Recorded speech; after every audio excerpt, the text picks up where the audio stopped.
તો 12 મેના રોજ જૂનાગઢમાં સામે આવેલા વૃદ્ધ મહિલાની હત્યાના ગુનાનો પોલીસે ભેદ ઉકેલી કાઢ્યો છે। જી હા, મૃતક મહિલાની હત્યા અન્ય કોઈએ નહીં પરંતુ તેમના દીકરાના મિત્ર સુરેશ ઉર્ફે કાનો વાઘવાણીએ જ કરી હોવાનું સામે આવ્યું છે।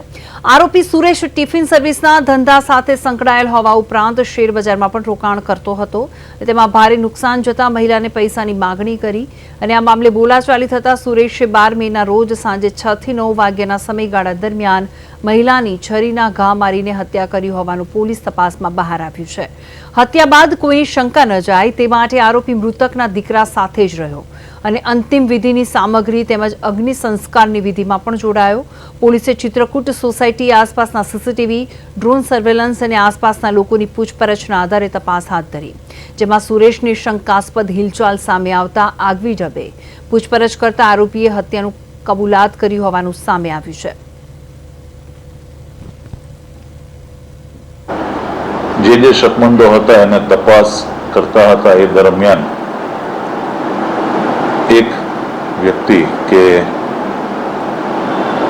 જેની ઉપર શંકા જતા જેને યુક્તિ પ્રવૃત્તિથી પૂછપરછ કરતા મનોવૈજ્ઞાનિક ઢબે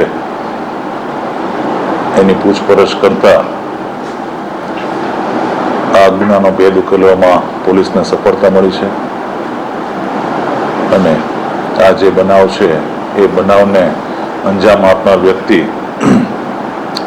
સુરેશ ઉર્ફે કાનો વાધવાણી, જે ત્યાં ગિરિરાજ મેઇન રોડ ઉપર જ રહે છે, એણે આ બનાવને અંજામ આપ્યો।